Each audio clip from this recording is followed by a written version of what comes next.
அஸ்ஸலாமு அலைக்கும் வரஹ்மத்துல்லாஹி வபரகாத்துஹு. அறியாமைக்கு எதிரான பண்புகள். அபூ ஹுரைரா ரலியல்லாஹு அன்ஹு அவர்கள் அறிவித்தார்கள், தன்னுடைய 2 மகன்களின் கைத்தாங்களாக நடந்து போய் கொண்டிருந்த ஒரு வயோதிகரை நபி ஸல்லல்லாஹு அலைஹி வஸல்லம் அவர்கள் பார்த்தார்கள். இவருக்கு என்ன நேர்ந்தது என்று கேட்டார்கள். அதற்கு அவருடைய 2 மகன்களும் இவர் நடந்தே புனிதமான ஹஜ்ஜு கடமையை நிறைவேற்ற வேண்டும் என்று நேர்ச்சை செய்துள்ளார் என்று பதில் கூறினார்கள்.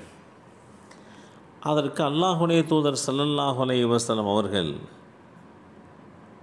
பெரியவரே, உம்மை கஷ்டப்படுத்தும் இந்த நேர்ச்சை அல்லாஹ்வுக்கு தேவையில்லை. எனவே வாகனத்தில் போய் அந்த கடமையை நிறைவேற்றுங்கள் என்று குறிப்பிட்ட இந்த செய்தி இப்னு மாஜா என்ற நூலிலே 1749 என்ற எண்ணிலே பதிவு செய்யப்பட்டிருக்கிறது. வணக்க வழிபாடுகளானாலும் சரி, என்ன பிற காரியங்களானாலும் சரி, ஒருவர் தன்னை வருத்தி கொண்டு தனக்கு சிரமத்தை ஏற்படுத்தி கொண்டு அந்த கடமையை நிறைவேற்ற வேண்டிய அவசியமில்லை என்பதை இஸ்லாம் தெளிவாக சொல்கிறது. அல்லாஹ் மனிதனுக்கு வழங்கிய அருட்கொடைகளில் மிக பெரும் செல்வம் அறிவு செல்வம். மற்ற படைப்பினங்களை விட்டும் மனிதனை தனிமைப்படுத்தி மேன்மைப்படுத்தி காட்டுவது இந்த பண்புதான். அறிவை இழந்தவன் அனைத்தையும் இழப்பான் என்றெல்லாம் சொல்லப்படுவதுண்டு. இஸ்லாம் அறிவால் அறிமுகமான மார்க்கமாகும். அறியாமை எனும் இருளில் மூழ்கி கிடந்த அரபு நாட்டு மக்களின் வாழ்வில் அறிவு சுடரை ஏற்றி வைப்பதே தன் முதல் கடமையாகவும் சவாலாகவும் ஏற்றுக்கொண்டு செயல்பட்டது.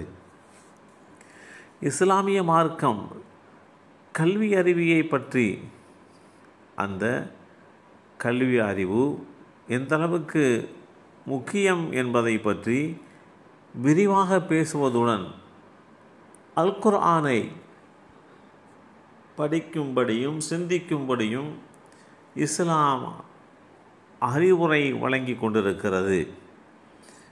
வேதமறை குர்ஆனிலே அறிவு சார்ந்த சொல்லாக்கங்கள், சொற்கள், சிந்திக்கக்கூடிய பல விஷயங்கள் என்றெல்லாம் எண்ணற்ற இடங்களில் பதிவு செய்யப்பட்டிருக்கிறது. அதேபோன்று அல்லாஹ்வுடைய தூதருடைய பொன்மொழிகளிலும் அறிவை பற்றி தனி பாடப்பிரிவுகள் என்பது ஏற்படுத்தப்பட்டிருக்கிறது. அறிவையும் அறிஞர்களையும் முன்னிலைப்படுத்துவது போல மடமையையும் மடையர்களையும் இஸ்லாம் புறம் தள்ளிவிடுகிறது.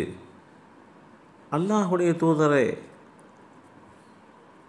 மன்னிப்பை கைக்கொள்வீராக, நன்மையை கடைபிடிக்குமாறு மக்களை ஏவுவீராக, மேலும் அறிவியனர்களை புறக்கணித்து விடுவீராக என்று குறிப்பிடுகின்ற இந்த செய்தி அல் குர்ஆன் அத்தியாயம் 7 வசனம் 199 இந்த செய்தி தெளிவுபடுத்தப்பட்டிருக்கிறது. ஒரு மனிதன் கஞ்சனாக இருக்கலாம், கோழையாக இருக்கலாம், ஆனால் அறியாமையில் ஒரு காலமும் இருந்துவிடக்கூடாது.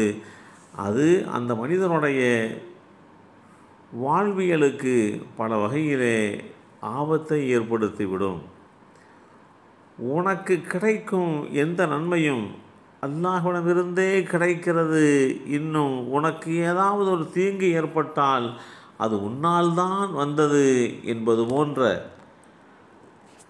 சில விஷயங்கள் இந்த இஸ்லாமிய மார்க்கம் அறிவு சார்ந்த விஷயங்களை உலகத்திற்கு சொல்லித்தந்து அறியாமை என்கின்ற இருளை நீக்கி அறிவு ஜோதியை ஏற்றி வைத்திருக்கிறது.